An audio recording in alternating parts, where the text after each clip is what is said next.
어느 순간부터 거울 속의 여자가 낯설게 느껴지기 시작했다. 푸석한 피부, 질끈 묶은 머리, 목이 늘어난 티셔츠 위에는 아이가 개워낸 분유 자국이 희미한 지도로 남아 있었다. 저 여자는 누구일까?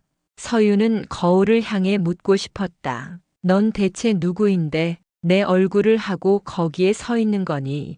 한때 그녀에게는 이름이 있었다. 화장품 회사 최연소 브랜드 매니저 김서윤 팀장. 또각거리는 구두 소리와 함께 회의실에 들어서면 팽팽한 긴장감 섞인 공기가 그녀를 반겼다. 밤을 새워 만든 기획안이 스크린 위에 펼쳐질 때 그녀는 살아있음을 느꼈다. 세상의 트렌드를 읽고 사람들의 욕망을 자극하고 숫자로 증명되는 성공을 쌓아 올렸다. 그녀의 세상은 치열했고 선명했다. 하지만 이제 그녀의 세상은 가로세로 몇 미터 남짓한 공간에 갇혀버렸다. 거실과 주방, 그리고 안방. 그것이 그녀의 우주였다. 하루는 아이의 울음소리로 시작해 젖병 소독기의 건조음과 함께 끝났다. 똑똑똑똑 일정한 간격으로 떨어지는 물방울처럼 단조로운 시간이 흘러갔다. 아니, 흐른다는 표현은 맞지 않았다. 시간은 그저 질척한 늪처럼 고여있을 뿐이었다. 딸 지아는 사랑스러웠다. 작은 손으로 제 손가락을 쥘 때면 가슴 저 밑에서부터 뜨거운 무언가가 차오르기도 했다. 하지만 그 감정은 아주 잠깐이었다. 사랑은 곧 책임감의 다른 이름이 되었고 기쁨은 수면 부족과 피로에 잠식당한 지 오래였다. 그녀는 엄마라는 역할에 최선을 다하고 있었다. 인터넷 커뮤니티를 뒤져가며 이유식 레시피를 공부했고 2개월 수에 따른 발달 과업을 외웠다. 그러나 완벽한 엄마가 되기 위해 애를 쓸수록 김서윤이라는 존재는 점점 더 희미하게 지워져 갔다. 밤 11시가 넘어서야 현관문이 열렸다. 알코올 냄새와 피로를 묻힌 채 남편 민준이 들어섰다. 지아는 잤어? 그의 첫 질문은 언제나 같았다. 서유는 대답 대신 고개를 끄덕였다. 오늘은 좀 일찍 잠들었네. 다행이다. 그는 넥타이를 풀며 중얼거렸다. 마치 하루의 가장 큰 과업을 끝낸 사람처럼 그의 세상은 여전히 바깥에 있었다. 치열한 경쟁, 새로운 프로젝트, 동료들과의 술자리, 그가 들려주는 회사 이야기는 다른 세상의 언어처럼 멀게만 들렸다. 서유는 한때 그 세상의 중심에 있었다. 하지만 이제는 아니었다. 그녀는 완벽한 청중이 되어 영혼 없는 리액션을 반복할 뿐이었다. 정말 대단하다. 그래서 어떻게 됐는데? 당신은 오늘 뭐 했어? 힘들었지? 민주는 가끔 의무감처럼 물었다. 하지만 서유는 대답할 말이 없었다. 지아에게 젖을 물리고 기저귀를 갈고 이유식을 만들어 먹이고 끝없이 칭얼대는 아이를 안고 달래다. 깜빡 잠이 들었다. 그런 이야기를 해봤자 그는 이해하지 못할 것이다. 그냥 똑같았어. 그녀의 대답에 민주는 안심한 듯 웃었다. 그래도 집에 있는 게 편하지? 전쟁터 같은 회사보단 낫잖아. 그 말은 비수처럼 날아와 가슴에 박혔다. 편하다고?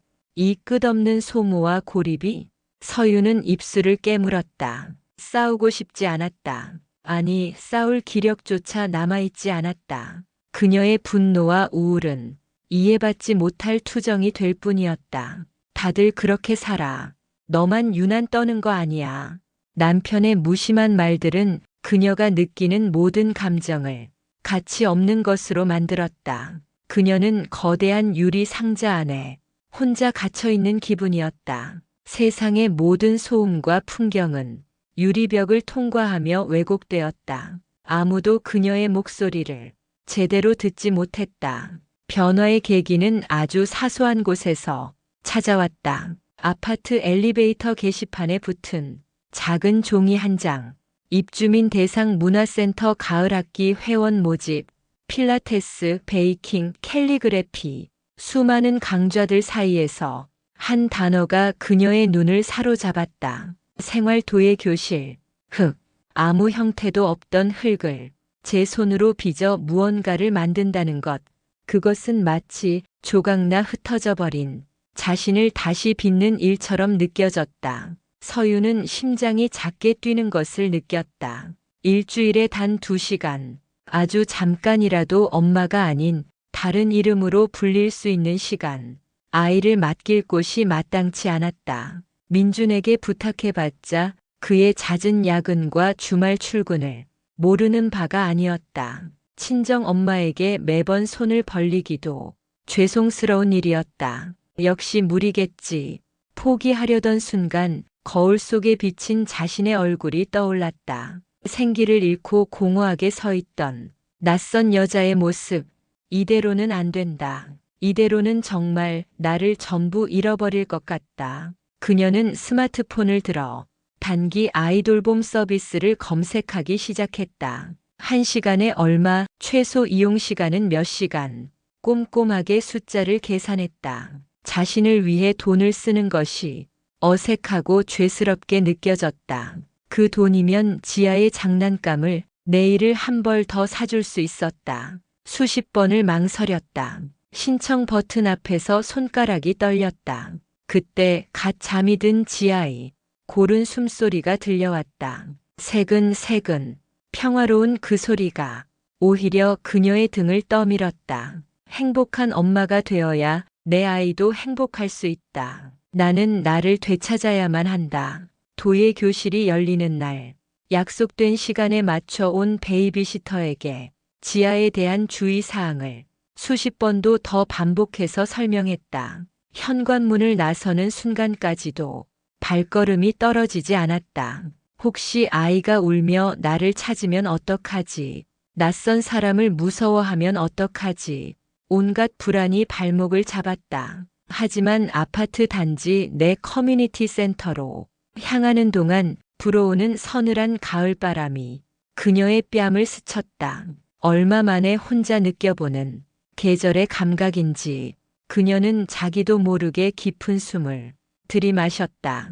지하 1층 가장 구석에 위치한 도예 공방의 문은 굳게 닫혀 있었다. 문틈으로 희미한 흙냄새가 새어나왔다. 그녀는 잠시 망설였다. 문을 열고 들어서는 순간 모든 것이 달라질 것만 같았다. 지금까지의 익숙한 세계에 작은 균열을 내는 일이었다. 그 균열이 자신을 어디로 이끌고 갈지 알 수 없었다. 두렵지만 동시에 설레었다. 서유는 마른 입술을 축이고 천천히, 아주 천천히 문이 손잡이를 돌렸다. 딸깍.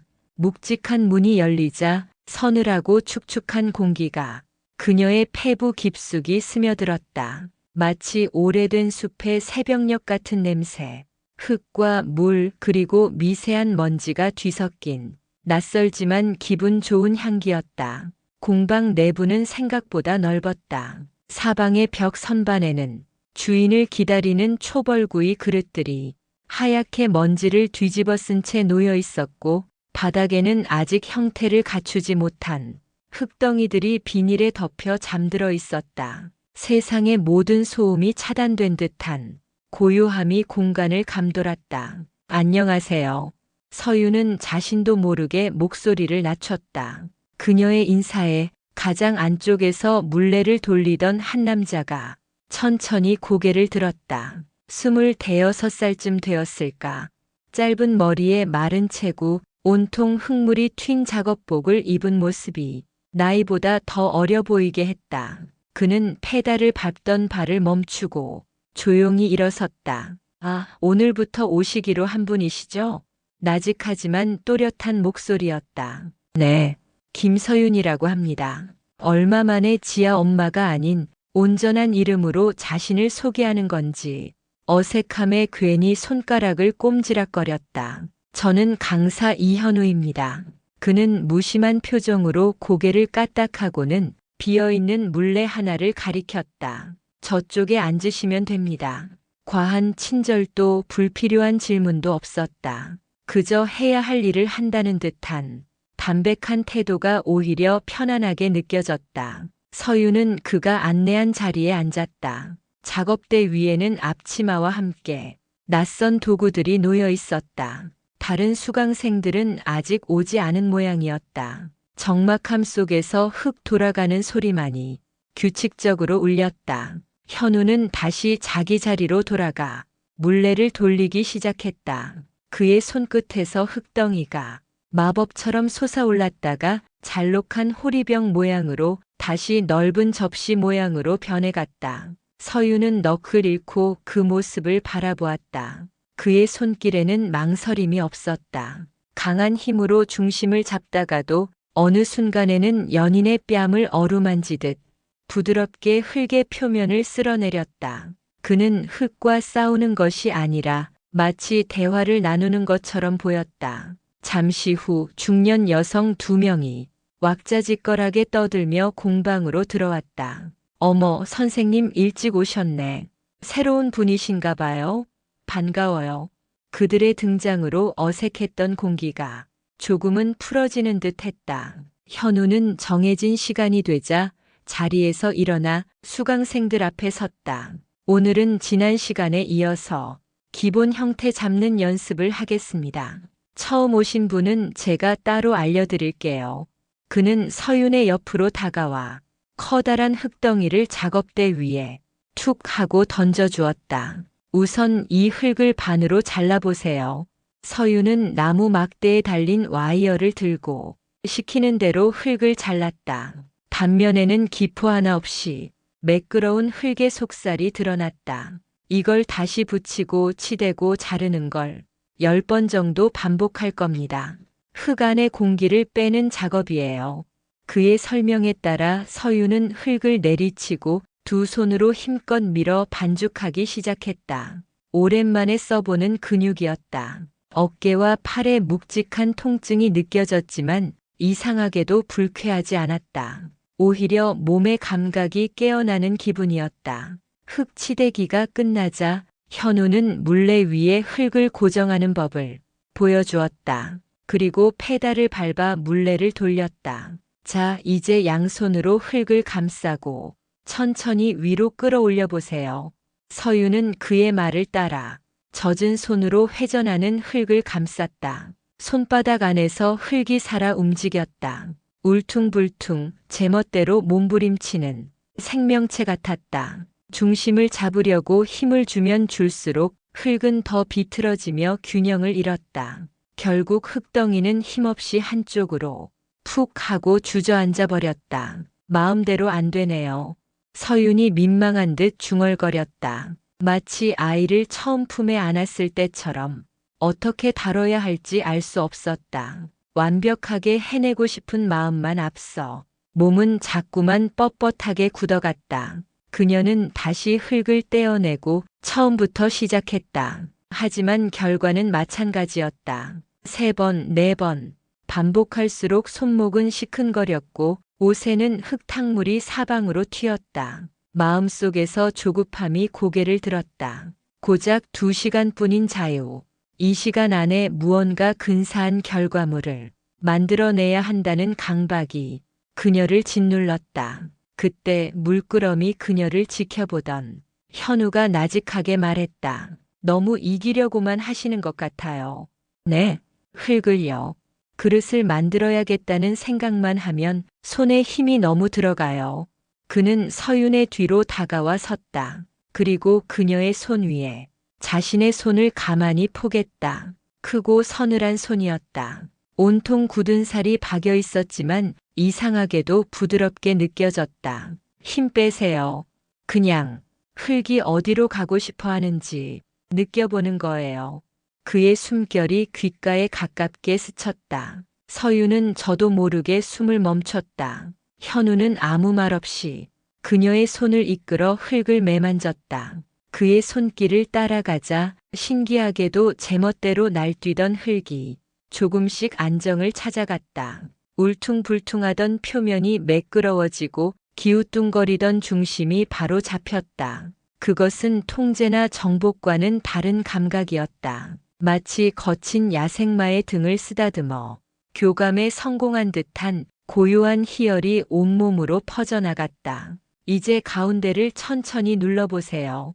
그의 목소리에 따라 엄지손가락으로 흙의 중심을 누르자 부드러운 저항감과 함께 작은 공간이 만들어지기 시작했다. 서유는 처음으로 자신이 무언가를 만들고 있다는 것을 실감했다. 그녀는 그 작은 구멍에 지난 몇 달간 꾹꾹 눌러왔던 자신의 감정들을 쏟아붓는 것 같았다. 누구에게도 이해받지 못했던 외로움, 이름을 잃어버린 상실감, 세상과 단절된 것 같은 막막함, 그 모든 것들이 손끝을 통해 흙 속으로 스며들어가는 듯 했다. 시간이 얼마나 흘렀을까? 현우가 손을 떼자 물레 위에는 비록 모양은 삐뚤빼뚤하지만 분명한 그릇의 형태가 남아 있었다. 그녀가 김서윤이 온전히 자신의 힘으로 빚어낸 첫 작품. 눈물이 핑 돌 것 같았다. 오늘은 여기까지 하시면 될 것 같아요. 현우는 언제 그랬냐는 듯 다시 무심한 표정으로 돌아가 말했다. 서유는 멍하니 고개를 끄덕였다. 정신을 차려보니 2시간은 눈 깜짝할 사이에 지나가 있었다. 사람들은 저마다 자신의 작품을 들고 만족스러운 얼굴로 공방을 나섰다. 서유는 흙투성이가 된 손을 씻고 자신이 만든 작은 그릇을 조심스럽게 선반 위로 옮겼다. 아직은 축축하고 연약한 존재. 가마의 뜨거운 불을 견뎌내야만 비로소 단단한 그릇이 될 것이다. 마치 지금의 자기 자신처럼 공방을 나서기 전 서유는 현우에게 다가가 작게 목례했다. 감사합니다. 무엇이 감사한 것인지 정확히 설명할 수는 없었다. 그는 그저 고개를 끄덕일 뿐이었다. 그의 눈은 여전히 흙을 향해 있었다. 그는 오직 흙과만 대화하는 사람 같았다. 공방 문을 열고 밖으로 나오자 차가운 밤 공기가 훅 끼쳐왔다. 핸드폰을 확인하니 부재중 전화나 메시지는 없었다. 아이는 잘 자고 있는 모양이었다. 안도감과 함께 아주 미세한 서운함이 마음을 스쳤다. 그녀가 없어도 세상은, 그리고 그녀의 집은 아무 문제 없이 잘 돌아가고 있었다. 하지만 더 이상 그 사실이 사무치게 외롭게 느껴지지 않았다. 그녀에게는 이제 아무도 모르는 작은 세계가 생겼으니까. 손끝에 남은 흙의 감촉을 느끼며 서유는 집으로 향했다. 발걸음이 아주 조금 가벼워져 있었다. 집으로 돌아온 서유는 현관에 들어서자마자 다시 지아 엄마의 옷으로 갈아입었다. 공방에서 묻혀온 흙냄새를 감추듯 그녀는 샤워부터 했다. 뜨거운 물줄기가 어깨를 타고 흘러내렸다. 손끝에 남아있던 흙의 감촉과 귓가를 맴돌던 물레소리, 그리고 서늘했던 그의 손의 온도를 하나하나 씻어내는 기분이었다. 그 2시간은 마치 꿈처럼 아득했다. 현실이 아니었던 것처럼, 오직 그녀만이 간직한 비밀처럼. 왔어? 지아는 안 깨고 잘 잤어. 거실 소파에 누워 TV를 보던 민준이 리모컨을 까딱이며 말했다. 그녀가 없는 동안 아무 일도 없었다는, 그래서 앞으로도 괜찮을 거라는 무언의 압력처럼 들렸다. 다행이네. 고마워. 서유는 짧게 대답하고 안방으로 향했다. 아기 침대에서 곤히 잠든 지아의 얼굴은 천사처럼 평화로웠다. 죄책감이 가슴을 작게 찔렀다. 아이를 두고 나만의 시간을 가졌다는 것. 하지만 그 죄책감의 크기보다 스스로를 구원했다는 안도감이 조금 더 컸다. 그 후로 매주 2번, 화요일과 목요일 저녁은 오롯이 그녀만의 시간이 되었다. 서유는 그 시간을 익명의 시간이라 불렀다. 누구의 아내도 누구의 엄마도 아닌 그저 흙을 만지는 한 사람으로 존재할 수 있는 시간. 그 시간만큼은 세상의 모든 역할과 책임감으로부터 자유로웠다. 그녀는 점점 더 그 시간에 중독되어 갔다. 아이의 낮잠 시간에 맞춰 만들고 싶은 그릇의 모양을 스케치했고, 물레를 더 잘 돌리는 법을 유튜브 영상으로 찾아보기도 했다. 그것은 잊고 있던 열정의 되찾음이었다. 2번째 수업, 3번째 수업이 지나며 서유는 조금씩 흙과 친숙해졌다. 처음에는 그렇게 애를 먹이던 중심 잡기도 이제는 제법 익숙하게 해낼 수 있었다. 그녀는 말이 없는 사람이 되어갔다. 공방에 있는 동안에는 다른 수강생들과 불필요한 대화를 나누지 않았다. 자신의 나이나 사는 곳이나 남편과 아이에 대한 이야기는 더더욱 꺼내지 않았다. 그저 묵묵히 물레를 돌릴 뿐이었다. 빙글빙글 돌아가는 흙덩이를 보고 있으면 복잡했던 머릿속이 텅 비워지는 것 같았다. 오직 손끝의 감각만이 살아남았다. 강사 이현우 역시 말이 없는 사람이었다. 그는 꼭 필요한 말이 아니면 입을 열지 않았다. 하지만 그는 모든 것을 보고 있었다. 서윤의 손길이 조급해질 때면 어느새 다가와 툭 하고 한마디를 던졌다. 힘이 너무 들어갔어요. 흙이 아프다고 하잖아요. 혹은 그녀가 만든 기물의 형태가 어딘가 불안정해 보일 때면 아래가 너무 무거워요. 스스로 서 있지를 못하네요. 라고 지적했다. 그의 말은 언제나 흙에 관한 것이었지만 이상하게도 서유는 자기 자신에 대한 이야기처럼 들었다. 힘이 너무 들어갔다는 말에 완벽한 엄마가 되기 위해 스스로를 몰아붙이던 날들이 떠올랐다. 아래가 무겁다는 말에는 과거의 경력과 명성에 짓눌려 현재의 자신을 제대로 세우지 못하는 초라한 모습이 겹쳐 보였다. 그는 그녀의 도의 실력뿐만 아니라 그녀의 내면까지 꿰뚫어 보는 것 같았다. 그래서 서유는 그의 앞에서 자신도 모르게 자꾸만 솔직해졌다. 어느 날 그녀는 유난히 마음이 복잡한 상태로 공방에 갔다. 그날따라 민준과 심하게 다툰 참이었다. 새벽까지 울어대는 지아 때문에 뜬 눈으로 밤을 새운 그녀에게 민준은 출근 준비를 하며 무심하게 말했다. 당신은 그래도 잠이라도 잘 수 있잖아. 난 나가서 일해야 한다고. 그 순간 무언가가 끊어지는 소리가 났다. 서유는 들고 있던 젖병을 싱크대에 던져버렸다. 날카로운 파열음과 함께 유리 조각이 사방으로 튀었다. 그것은 그녀의 마음이기도 했다. 그날 서윤의 손에서 빚어지는 흙은 유독 거칠고 비뚤어졌다. 몇 번을 다시 시도해도 흙은 자꾸만 중심을 잃고 쓰러졌다. 분노와 좌절감이 뒤섞여 눈물이 날 것 같았다. 결국 그녀는 만들던 흙덩이를 두 손으로 으깨버렸다. 그때까지 아무 말 없이 지켜보던 현우가 그녀의 옆으로 다가왔다. 그는 으깨진 흙덩이를 잠시 바라보더니 작업대 구석에 있던 다른 흙을 가져왔다. 이걸로 한번 해보세요. 뭔데요? 300토예요. 철분이 많고 거칠어서 다루기는 좀 힘들지만 불에 구우면 아주 단단해지죠. 서유는 말없이 그가 건넨 흙을 받았다. 기존에 쓰던 부드러운 백자토와는 확실히 다른 감촉이었다. 모래알이 섞인 듯 까끌까끌하고 점성이 낮아 잘 뭉쳐지지 않았다. 하지만 이상하게도 그 거친 느낌이 싫지 않았다. 마치 지금 자신의 마음결과 닮아 있는 것 같았다. 그녀는 다시 물레를 돌리기 시작했다. 이번에는 예쁜 그릇을 만들겠다는 생각을 버렸다. 그저 손이 가는 대로 감정이 이끄는 대로 흙을 매만졌다.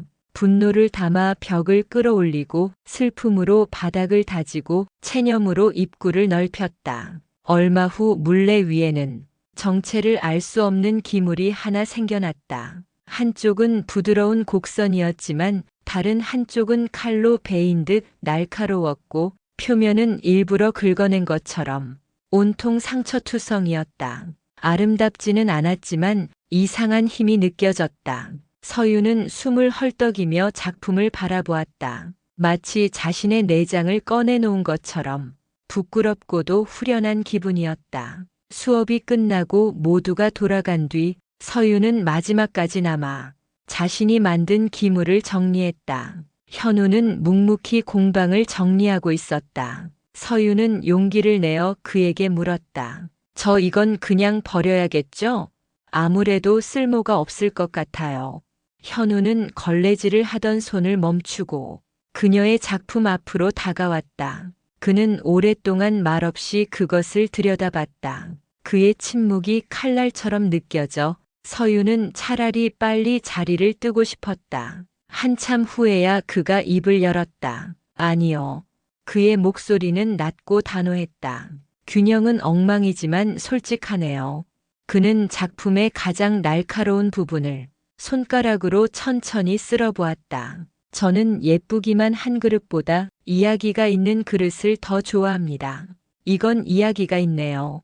그 순간 서유는 심장이 쿵 하고 내려앉는 것을 느꼈다. 지난 몇 년간, 아니 평생을 통틀어 누군가에게 이토록 완벽하게 이해받은 적이 있었던가.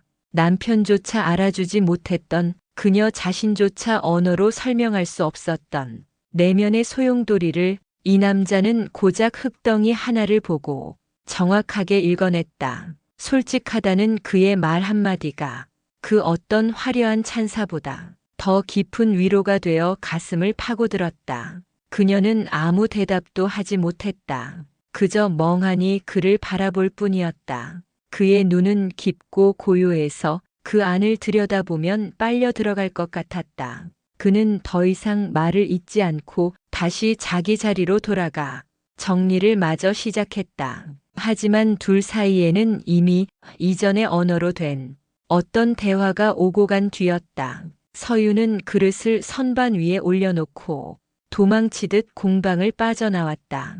가슴이 터질 것처럼 뛰고 있었다. 두려움 때문인지 설렘 때문인지 알 수 없었다. 확실한 것은 단 하나. 그녀의 세계에 생긴 작은 균열은 이제 더 이상 봉합할 수 없을 만큼 깊고 선명해졌다는 것이었다. 그날 이후 서윤의 세계는 두 개의 다른 시간으로 나뉘었다. 지아 엄마로 살아가는 낮의 시간과 오직 김서윤으로 존재하는 밤의 시간.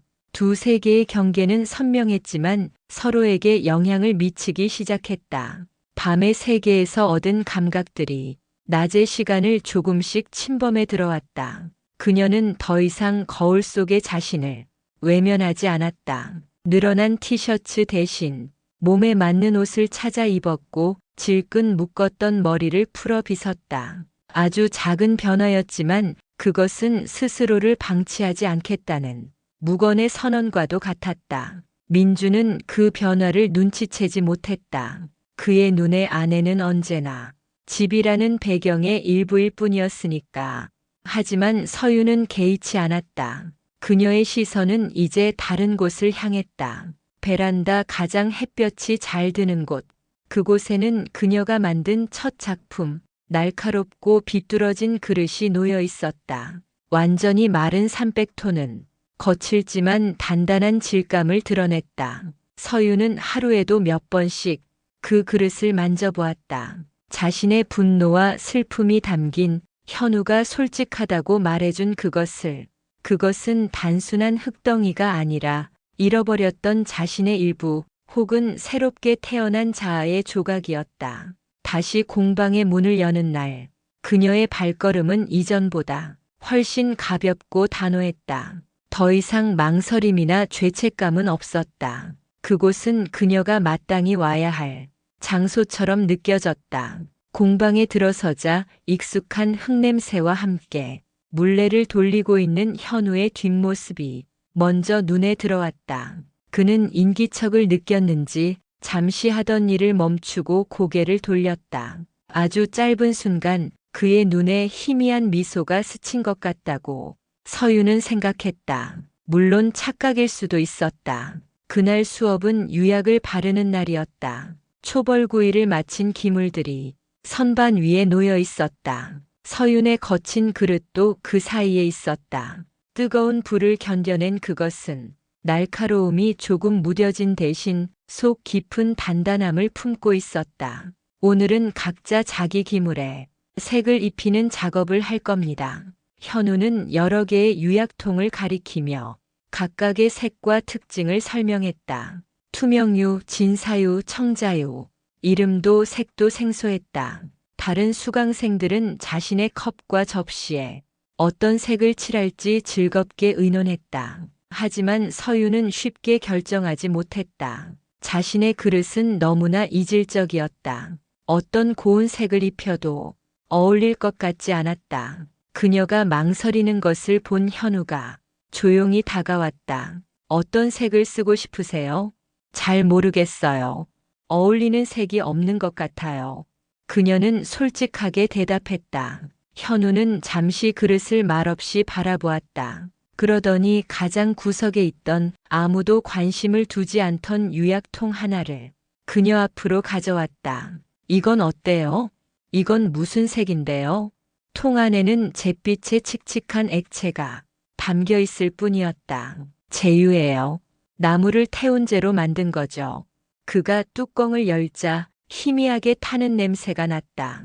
겉보기엔 이래도 가마 안에서 불이랑 만나면 아무도 예상 못한 색이 나와요. 어떨 땐 녹색빛이 돌고 어떨 땐 푸른 빛이 스며들기도 하죠. 흙 속에 있는 철분 성분에 따라 전부 다르게 반응하거든요. 그는 서윤의 눈을 똑바로 바라보며 말했다. 어떤 결과가 나올지 알 수 없다는 게 매력이에요.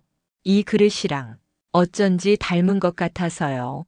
서윤은 심장이 내려앉는 기분이었다. 그는 또다시 그녀 자신도 몰랐던 내면의 욕망을 정확히 짚어냈다. 예측 가능한 아름다움이 아닌 불확실함 속에 숨겨진 날 것 그대로의 본질. 그녀가 지금 갈망하는 것이 바로 그것이었다. 그걸로 할게요. 그녀는 작은 목소리로 대답했다. 그녀는 붓을 들어 잿빛 유약을 그릇에 바르기 시작했다. 거친 표면 위로 붓자국이 남았다. 그녀는 일부러 그것을 지우지 않았다. 상처 위에 또 다른 흔적을 새기듯 겹겹이 시간을 덧칠했다. 그릇에 유약을 다 바르고 나자 현우가 다시 다가와 말했다. 바닥에 이름을 새기세요. 그래야 나중에 주인을 찾아가니까. 이름. 서윤은 잠시 펜을 든 채 망설였다. 김서윤이라고 새겨야 할까? 하지만 그것은 온전한 자신의 이름이면서 동시에 자신을 가두는 이름이기도 했다. 그녀는 잠시 고민하다가 그릇의 바닥에 작고 뾰족한 글씨로 세 글자를 새겨 넣었다. 지아 엄마가 아닌 김서윤도 아닌 오직 이 그릇만을 위한 이름. 균열. 이름을 다 새기고 고개를 들었을 때 어느새 현우가 그녀의 옆에 서서 그 글씨를 들여다보고 있었다. 서윤은 괜히 얼굴이 붉어졌다. 자신의 가장 깊은 비밀을 들켜버린 것만 같았다. 좋은 이름이네요. 그는 의외로 담담하게 말했다. 그리고 아주 나직이 덧붙였다. 모든 것은 균열이 있어야 빛이 들어오니까요. 그 말을 남기고 그는 돌아섰다. 서윤은 한동안 그 자리에 못 박힌 듯 서 있을 수밖에 없었다. 그의 짧은 한마디가 지난 시간의 모든 고통을 어루만져주는 것 같았다. 그날 이후 공방에서의 시간은 더욱 깊어졌다. 그녀와 현우는 많은 대화를 나누지 않았다. 하지만 침묵 속에서 더 많은 것을 공유했다. 그가 흙을 대하는 태도를 통해 서윤은 자신을 대하는 법을 배웠다. 조급해하지 않고 기다리는 것, 실패를 두려워하지 않는 것, 불완전함을 부끄러워하지 않는 것. 그것은 민준이 말하는 성공이나 세상이 요구하는 완벽함과는 전혀 다른 종류의 지혜였다. 서윤은 작은 컵을 하나 더 만들었다. 이번에는 일부러 찌그러뜨리고 손자국을 그대로 남겼다. 세상에 단 하나뿐인 그녀만의 컵이었다. 그녀는 그것을 집으로 가져왔다. 그리고 다음 날 아침 아무렇지 않게 그 컵에 커피를 담아 마셨다. 주방 식탁에 앉아있던 민준이 미간을 찌푸리며 물었다. 이 컵은 뭐야? 찌그러졌잖아. 손님 오면 쓰지도 못하겠네. 내가 만든 거야. 서윤은 담담하게 대답했다. 앞으로 내 컵은 이걸로 할 거야. 민주는 이해할 수 없다는 표정을 지었다. 아니, 멀쩡하고 예쁜 컵이 얼마나 많은데 왜 하필 이런 걸 써? 이상한 취미네. 그의 말에 서윤은 아무 대꾸도 하지 않았다. 예전 같았으면 서운하거나 화가 났을 것이다. 자신을 이해해주지 못하는 남편이 원망스러웠을 것이다. 하지만 이제는 아니었다. 그는 그저 모를 뿐이다. 이 찌그러진 컵 안에 자신이 얼마나 많은 시간과 감정을 쏟아부었는지, 그리고 그것이 자신에게 어떤 의미를 갖는지. 그의 세계와 그녀의 세계는 이미 다른 언어를 사용하고 있었다. 서유는 그저 말없이 자신의 컵에 담긴 커피를 마셨다. 그날따라 커피 맛이 유독 썼지만 동시에 향기로웠다. 민주는 아내가 변하고 있다는 것을 어렴풋이 느끼고 있었다. 하지만 그 변화의 정체를 정확히 알지 못했다. 그의 눈에 서유는 여전히 집이라는 공간에 존재하는 자신과 딸의 필요를 채워주는 안정적인 구성 요소였다. 변화는 그저 피곤함에서 오는 사소한 변덕이나 짜증 정도로 치부될 뿐이었다. 요즘 당신 좀 이상해. 전에는 안 그러더니 멍하니 있을 때가 많고. 어느 주말 저녁 민주는 소파에 기대어 TV를 보며 무심하게 툭 말을 던졌다. 서유는 읽고 있던 책에서 눈을 떼지 않은 채 대답했다. 뭐가 이상한데? 그냥 좀 달라졌다고. 그 이상한 그릇 만드는 취미 때문인가? 그거 그냥 그만두면 안 돼? 시간 낭비, 돈 낭비 같아. 그는 아내의 세계를 자신의 기준으로 재단하고 있었다. 이해할 수 없는 것은 모두 불필요한 것이었다. 예전 같았으면 서운함에 목소리가 떨렸을 것이다. 하지만 이제 서유는 더 이상 그에게 이해받기를 기대하지 않았다. 그 기대가 얼마나 자신을 병들게 했는지 깨달았기 때문이다. 낭비 아니야. 나한테는 필요한 시간이야. 그녀의 목소리는 놀라울 만큼 차분했다. 그 단호함에 오히려 당황한 것은 민준이었다. 그는 리모컨을 만지작거리며 불만스럽게 중얼거렸다. 필요? 집에만 있는 사람이 무슨 시간이 그렇게 필요해?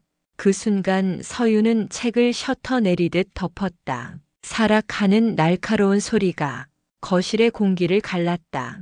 그녀는 천천히 고개를 들어 남편을 바라보았다. 그 눈빛은 더 이상 슬픔이나 체념에 젖어 있지 않았다. 그 안에는 차가운 분노와 함께 상대방을 완벽한 타인으로 인식하는 서늘한 거리감이 담겨 있었다. 집에만 있는 사람이라니. 말 한번 편하게 하네, 당신. 아니, 내 말은 그런 뜻이 아니라. 그럼 무슨 뜻인데? 나는 하루 종일 이 집에서 숨만 쉬고 있는 사람이야? 당신 눈에는 내가 그렇게 보여. 그녀의 목소리는 크지 않았지만 그 안에 담긴 무게는 묵직했다. 민주는 아내의 이런 모습이 처음이었다. 늘 순응하고 웬만한 일은 그저 웃어넘기던 사람이었다. 그는 당황해서 말을 더듬었다. 아니, 물론 당신도 힘들겠지. 근데 나도 밖에서 힘든 건 마찬가지잖아.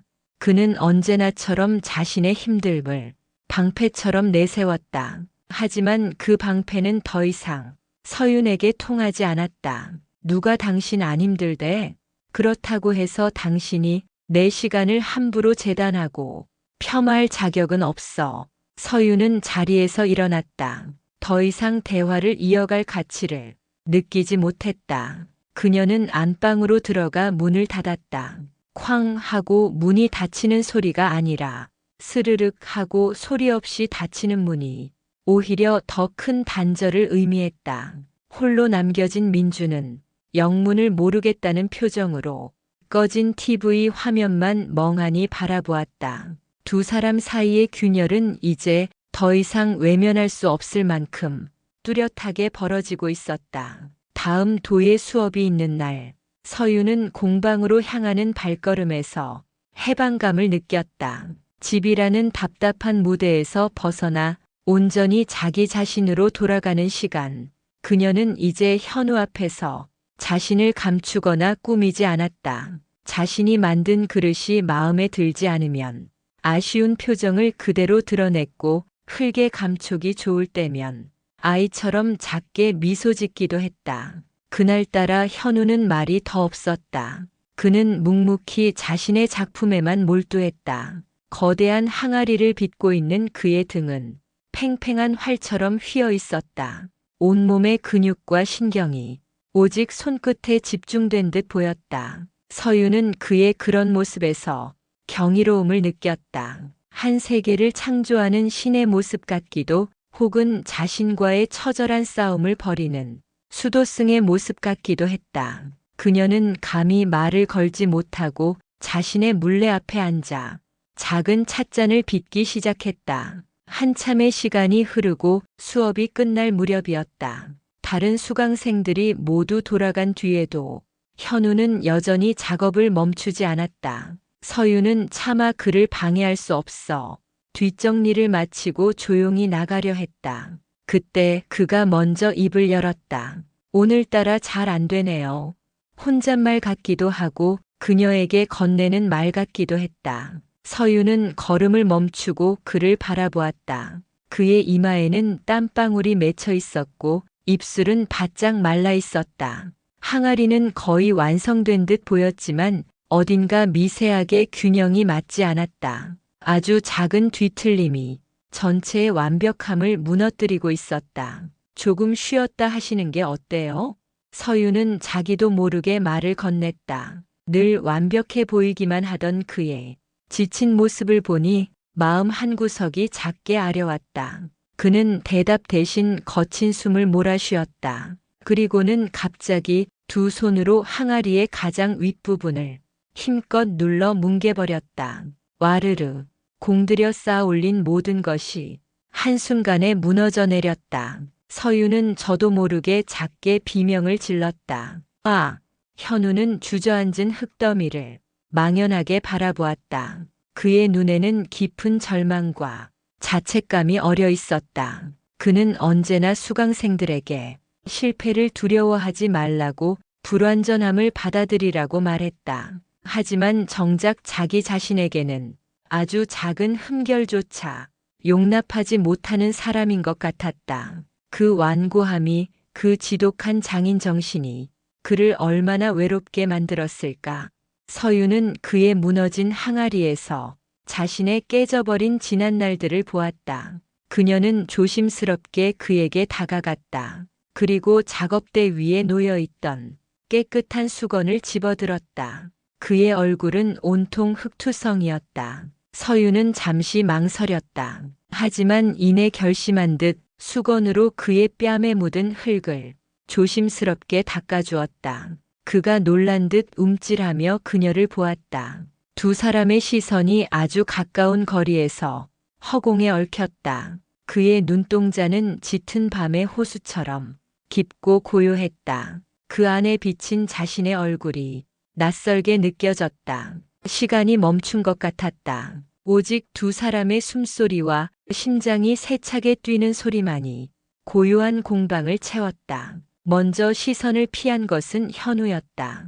그는 어색하게 헛기침을 하며 한 걸음 뒤로 물러섰다. 고맙습니다. 그의 목소리가 작게 잠겨 있었다. 서윤 역시 화들짝 놀라며 수건을 든 손을 거두었다. 자신이 무슨 짓을 한 건지 뒤늦게 깨달았다. 얼굴이 불타는 것처럼 뜨거워졌다. 아니에요.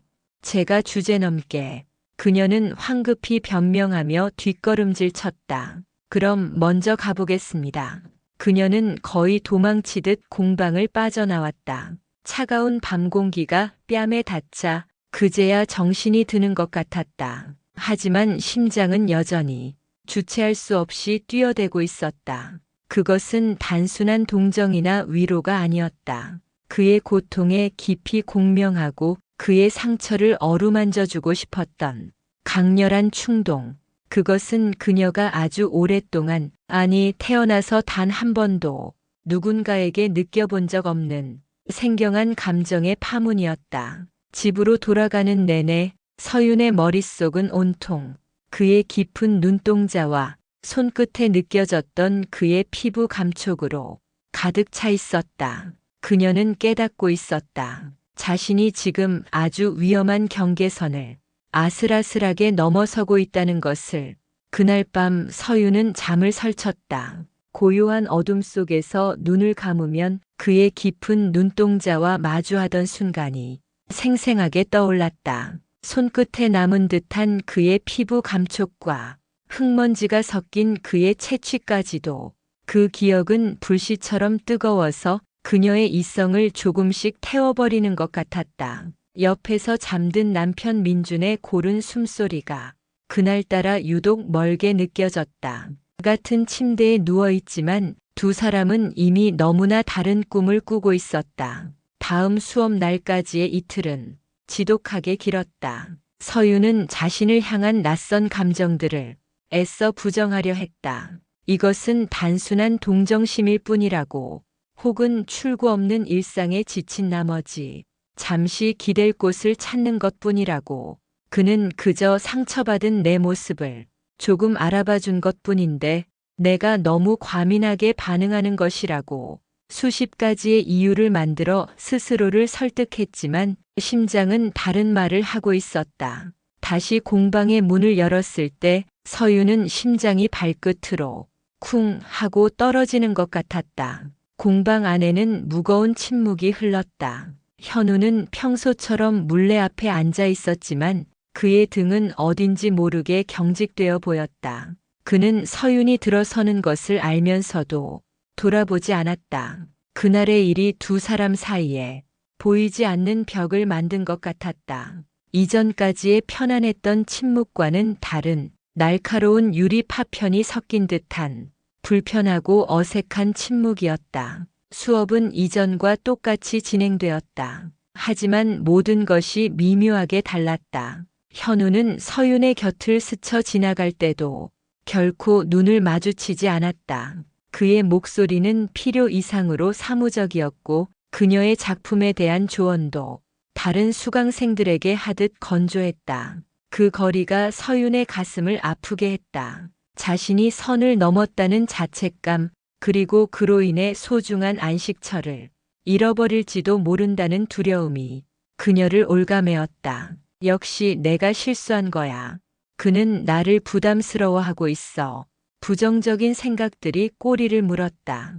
그녀는 흙에 집중할 수가 없었다. 손은 자꾸만 헛돌았고 빚어지는 그릇들은 모두 힘없이 주저앉았다. 결국 그녀는 작업을 포기하고 멍하니 돌아가는 물레만 바라보았다. 그날 두 사람은 단 한마디 사적인 대화도 나누지 않았다. 수업이 끝나자 서유는 가장 먼저 공방을 빠져나왔다.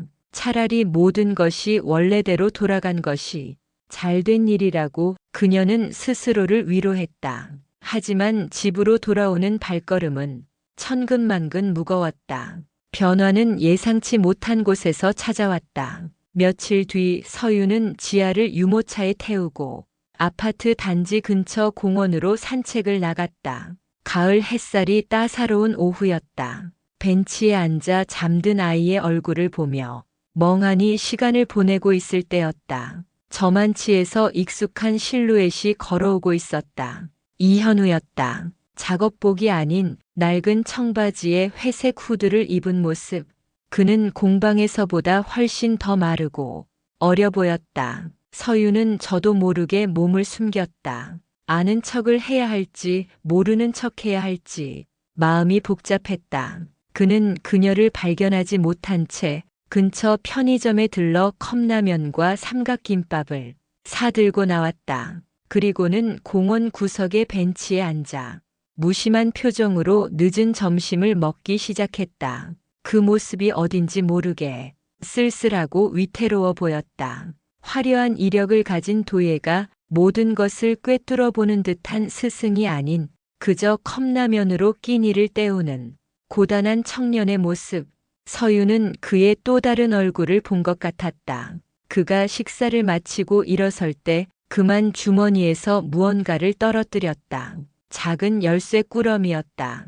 그는 그것도 모른 채 느릿한 걸음으로 공원을 빠져나갔다. 서유는 잠시 망설였다. 그를 불러 세워야 했다. 하지만 어떤 얼굴로 무슨 말을 건네야 할까? 고민하는 사이 그는 이미 멀어지고 있었다. 서유는 유모차를 그대로 둔 채 자기도 모르게 달려가 바닥에 떨어진 열쇠를 집어들었다. 손바닥에 닿는 차가운 쇠의 감촉. 그것은 그의 세계로 들어가는 유일한 문고리처럼 느껴졌다. 저기요, 선생님.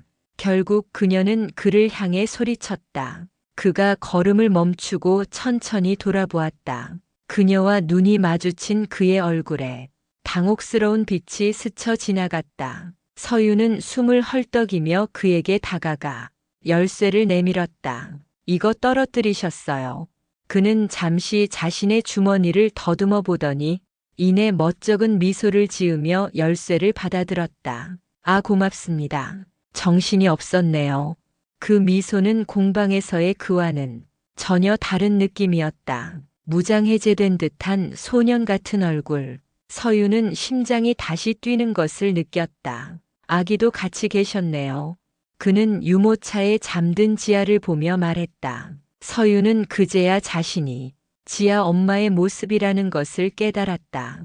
그녀는 괜히 머리를 쓸어 넘기며 대답했다. 네, 산책 나왔다가 정적이 흘렀다. 무슨 말이라도 해야 할 것 같았다. 식사는 잘 못 챙기시나 봐요.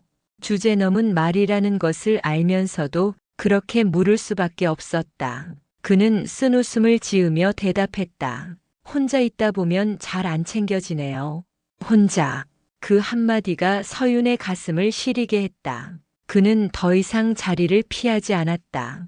오히려 잠시 머뭇거리더니 그녀에게 조심스럽게 물었다. 혹시 시간 괜찮으시면 저기서 커피라도 한 잔 살게요. 열쇠 찾아주신 보답으로요.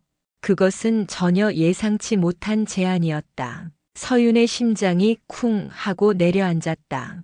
머릿속에서는 경고음이 울렸다. 안 된다고, 거절해야 한다고. 하지만 그녀의 입은 마음의 소리를 배신하고 말았다. 네, 좋아요. 대답을 하고 나서야 자신이 돌이킬 수 없는 강을 건너고 있다는 것을 깨달았다. 경계선은 이미 희미해져 있었다. 그녀는 이제 파문의 가장 중심으로 스스로 걸어 들어가고 있었다. 공원 옆 작은 골목에 자리한 카페는 시간이 멈춘 섬 같았다. 오래된 나무 테이블과 볕에 바랜 책들, 공기 중에 은은하게 떠다니는 원두 볶는 냄새, 세상의 소음으로부터 완벽히 분리된 고요하고 아늑한 공간. 하지만 서윤에게는 그 아늑함이 오히려 숨막히는 긴장감으로 다가왔다. 스스로 만든 함정 속으로 제 발로 걸어 들어가는 기분이었다. 아무데나 앉으세요. 현우가 주문을 하는 동안 서윤은 잠든 지아의 유모차를 끌고 가장 구석진 창가 자리에 앉았다. 유리창 너머로 쏟아지는 가을 햇살이 테이블 위에 길게 그림자를 늘어뜨렸다. 그 경계선 위에 손을 올려두고 싶었다. 안전한 이쪽과 위험한 저쪽. 하지만 이미 그녀는 경계의 한가운데에 아슬아슬하게 서 있었다. 곧이어 따뜻한 커피 2잔을 든 현우가 그녀의 맞은편에 조용히 앉았다. 그가 내민 커피 잔에서는 짙은 캐러멜 향이 올라왔다. 감사합니다. 서유는 고개를 숙인 채 말했다. 그의 얼굴을 똑바로 볼 자신이 없었다. 두 사람 사이에는 어색한 침묵이 흘렀다. 찻잔 부딪히는 소리, 나직하게 흐르는 음악 소리만이 그 침묵의 빈틈을 메우고 있었다. 먼저 정적을 깬 것은 현우였다. 그날은 죄송했습니다. 그는 시선을 커피잔에 고정한 채 말했다. 공방에서 너무 추한 모습을 보였어요. 아니에요. 그럴 수 있죠. 서유는 자기도 모르게 손을 내저었다. 누구나 자기 마음대로 안 될 때가 있잖아요. 그 말은 그를 향한 위로이자 동시에 자신을 향한 변명이었다. 그는 쓴웃음을 지었다. 늘 남들한테는 괜찮다고 실패해도 된다고 말하면서 정작 제 자신한테는 그게 안 되네요. 바보 같죠? 그의 자주 섞인 목소리에 서유는 처음으로 그를 제대로 마주 보았다.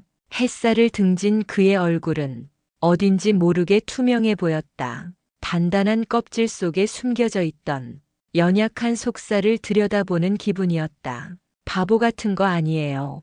서윤이 나직하게 말했다. 그만큼 진심이라는 뜻이겠죠. 자기가 만드는 것에 대해서요. 그녀의 말에 현우는 잠시 놀란 듯 눈을 동그랗게 떴다. 그는 자신의 작업을, 그 고통을 이토록 명확하게 이해해준 사람을 처음 만난다는 표정이었다. 서윤 씨는 그는 처음으로 그녀의 이름을 불렀다. 지아 엄마도 회원님도 아닌 김서윤. 그녀의 심장이 철렁 내려앉았다. 어떤 사람이었어요? 네. 공방에 오시기 전에요. 가끔 보면 흙을 만지는 손길이 굉장히 단호하고 거침없을 때가 있어요.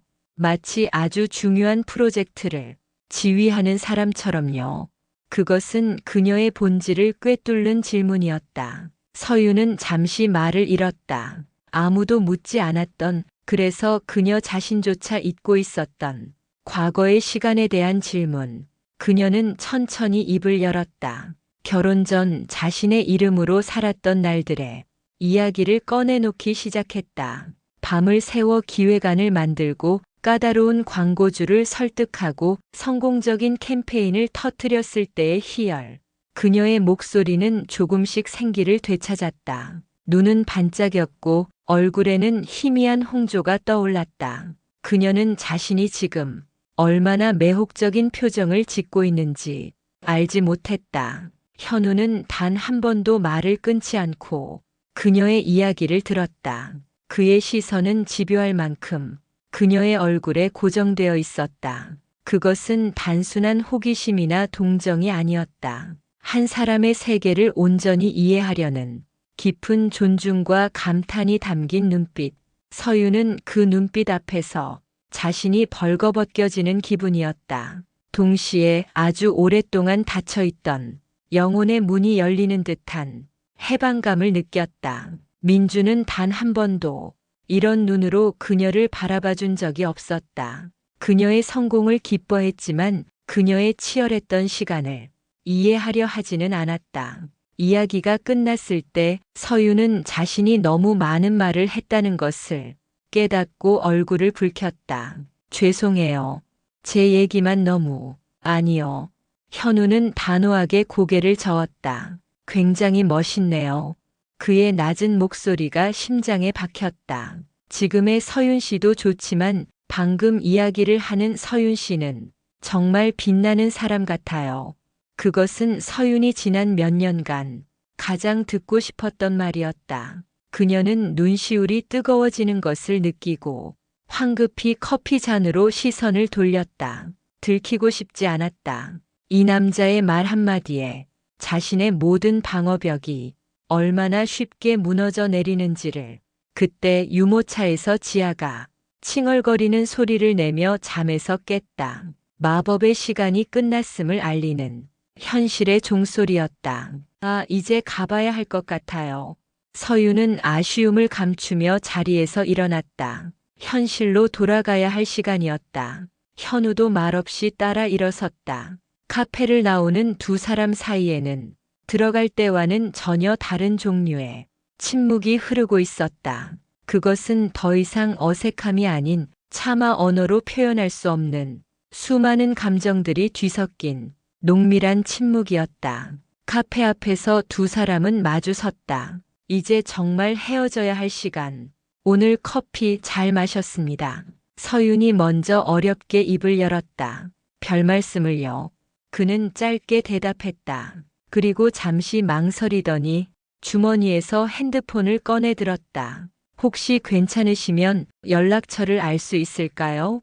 그의 목소리가 미세하게 떨리고 있었다. 가끔 작품에 대해 조언을 구하거나 뭐 그럴 일이 있을 것 같아서요.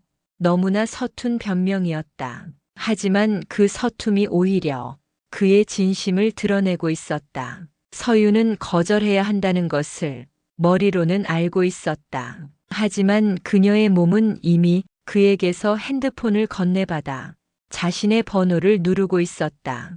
이성의 마지막 끈이 툭 하고 끊어지는 순간이었다. 집으로 돌아오는 길, 서윤은 유모차를 밀며 걷는 내내 자신이 무슨 짓을 했는지 되뇌었다. 위험한 불장난, 결코 넘어서는 안 될 선. 하지만 후회와 죄책감 속에서도 심장 한구석에서는 아찔한 설렘이 피어오르는 것을 막을 수가 없었다. 오후의 짧은 대화는 그녀의 메마른 일상에 던져진 작고 뜨거운 돌멩이였다. 그 돌멩이가 만들어낸 파문은 이제 걷잡을 수 없이 그녀의 삶 전체로 번져나갈 터였다. 현관문을 열고 들어섰을 때 민준이 거실 소파에서 짜증 섞인 목소리로 물었다. 어디 갔다 이제 와? 애 분유 먹일 시간 한참 지났잖아. 그의 목소리가 아득하게 멀게 들렸다. 서유는 아무 대답 없이 전혀 다른 세계에서 온 이방인처럼 남편을 가만히 바라보았다. 폭풍은 이미 시작되고 있었다. 그날 이후 서윤의 핸드폰은 비밀을 품은 상자가 되었다. 진동으로 바꿔둔 작은 기계는 그녀를 또 다른 세계로 연결하는 은밀한 통로였다. 첫 문자는 그날 밤늦게 현우에게서 왔다. 오늘 만나서 반가웠습니다. 이야기를 듣는 내내 잊고 있던 제 첫 마음이 떠올랐습니다. 고맙습니다. 화려한 수사나 감정 표현은 없었지만 그 담백한 문장은 그 어떤 고백보다 서윤의 마음을 깊게 흔들었다. 고맙다는 말을 한 것은 그였지만 정작 구원받은 것은 그녀 자신이었다. 그들의 문자는 그렇게 시작되었다. 주로 밤늦은 시간 민준이 잠들고 지아가 고요히 숨쉬는 어둠 속에서 두 사람은 대화를 나눴다. 대화의 시작은 언제나 흙에 관한 것이었다. 이런 질감의 흙을 표현하고 싶은데 어떤 유약이 좋을까요? 서윤이 질문을 던지면 현우는 마치 오랜 시간 고민한 사람처럼 성실하고 깊이 있는 답변을 보내왔다. 제유와 장석유를 섞어보는 건 어때요? 예측할 수 없는 거친 느낌이 서윤 씨가 말하는 질감과 닮았을 겁니다. 하지만 흙에 대한 이야기는 어느새 서로에 대한 이야기로 번져갔다. 그들은 좋아하는 작가와 음악, 잊을 수 없는 여행의 기억, 그리고 누구에게도 말하지 못했던 마음속 상처에 대해 이야기했다. 얼굴을 마주하지 않기에 오히려 더 솔직해질 수 있었다. 화면 위를 오가는 활자들은 그 자체로 온도를 가진 생명체처럼 서로의 마음을 어루만졌다. 서유는 민준과 결혼 생활을 하는 동안 단 한 번도 느껴보지 못했던 완벽한 정신적 교감을 느끼고 있었다. 그들은 다른 세상의 언어로 서로의 영혼을 읽고 있었다. 일상의 모든 풍경이 다르게 보이기 시작했다. 길가의 이름 모를 들꽃을 보며 그것을 닮은 찻잔을 만들고 싶다고 생각했고, 비 오는 날의 잿빛 하늘을 보며 현우가 말했던 유약의 색을 떠올렸다. 그녀의 세상은 현우를 통해 재구성되고 있었다. 메마르고 무채색이었던 그녀의 하루에 다채로운 색과 감각이 되살아났다. 그 변화는 그녀를 생기있게 만들었지만 동시에 위험한 중독이기도 했다. 그가 없는 시간은 모두 무의미하게 느껴졌다. 오직 그와의 문자, 그와의 만남만이 유일한 현실처럼 느껴졌다. 공방에서의 시간은 더욱 애틋해졌다. 두 사람은 다른 수강생들 앞에서는 여전히 강사와 수강생의 거리를 유지했다. 하지만 아무도 모르게 스치는 시선 속에서 혹은 흙을 만지는 그녀의 손을 교정해주는 그의 손길이 스치는 아주 짧은 순간에 두 사람은 수만 가지의 언어를 주고받았다. 그 은밀한 교감은 아찔한 쾌감을 주었지만 서유는 문득문득 정신이 번쩍 들었다. 자신이 지금 무슨 짓을 하고 있는지, 자신은 아이가 있는 유부녀라는 사실이 차가운 얼음물처럼 심장을 식혔다. 나 이제 도예 그만해야 할 것 같아. 어느 날 밤 그녀는 민준에게 툭 던지듯 말했다. 죄책감을 이기지 못한 스스로를 향한 마지막 경고였다. 민준은 TV에서 눈을 떼며 의아하게 물었다. 왜 그렇게 좋아하더니 내가 뭐라고 해서 그래? 아니, 그런 거 아니야. 그냥 이제 곧 지아도 문화센터 보내야 하고 돈 들어갈 때도 많잖아. 그녀는 아이를 방패 삼아 둘러댔다. 그러자 민주는 의외의 반응을 보였다. 돈 걱정은 하지 마. 당신이 그렇게 좋아하는 거 오랜만에 보는 것 같은데 그냥 해. 당신이 즐거워야 나도 좋지. 그의 말은 순수한 호의였고 배려였다. 그래서 더 비참했다. 그녀는 지금 남편의 배려를 양분 삼아 위험한 감정을 키워나가고 있었다. 그의 선의가 그녀의 죄책감을 더욱 날카롭게 후벼 팠다. 그만두어야 한다. 서유는 몇 번이고 다짐했다. 하지만 공방에 갈 시간이 다가오면 그녀의 발은 자석처럼 그곳을 향하고 있었다. 현우를 만나는 것이 두려우면서도 그를 만나지 못하는 것은 더 두려웠다. 그녀는 자신의 감정이 더 이상 통제 불가능한 지경에 이르렀음을 어렴풋이 깨닫고 있었다. 사건은 아주 사소한 곳에서 터졌다. 그날은 서윤과 민준의 결혼 기념일이었다. 민준은 평소와 달리 일찍 퇴근해 근사한 레스토랑을 예약해 두었다. 오랜만에 외출이었다. 서윤은 옷장 깊숙이 넣어두었던 결혼 전 입던 원피스를 꺼내 입었다. 하지만 설렘보다는 불편함이 더 컸다. 마치 남의 옷을 빌려 입은 것처럼 모든 것이 어색했다. 역시 예쁘네, 당신. 민주는 진심으로 감탄했다. 하지만 서유는 그 칭찬이 귀에 들어오지 않았다. 식사를 하는 내내 그녀의 마음은 다른 곳에 가 있었다. 그는 지금 무얼 하고 있을까? 저녁은 챙겨 먹었을까? 온통 현우에 대한 생각뿐이었다. 그러다 문득 핸드폰 진동이 짧게 울렸다. 현우에게서 온 문자였다. 오늘따라 공방이 유난히 텅 빈 것 같네요. 무슨 일 있으세요? 그녀는 심장이 쿵 하고 내려앉는 것 같았다. 황급히 주변을 살피며 답장을 보냈다. 오늘은 좀 일이 있어서요. 그렇군요. 기다리겠습니다. 그 짧은 문자를 주고받는 동안 맞은편에 앉은 민준이 싸늘한 표정으로 그녀를 보고 있었다. 누구야? 그냥 친구. 서유는 당황해서 핸드폰을 뒤집어 놓았다. 친구, 당신 요즘 만나는 친구도 있었어? 근데 왜 그렇게 숨기면서 문자를 해? 그의 목소리는 날카로웠다. 의심의 씨앗이 싹 트는 순간이었다. 숨기긴 누가 숨겨. 그냥 우리 둘이 있는데 방해될까봐 그렇지. 그녀의 변명은 궁색했다. 민준의 표정은 풀리지 않았다. 보여줘봐. 뭘? 핸드폰 말이야. 무슨 내용이길래 그래? 그의 요구에 서윤의 피가 차갑게 식었다. 안 된다. 이것만은 절대로. 그녀는 핸드폰을 꽉 쥐었다.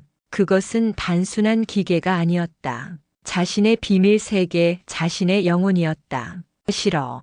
이건 내 사생활이야. 그녀의 완강한 거부에 민준의 얼굴이 굳어졌다.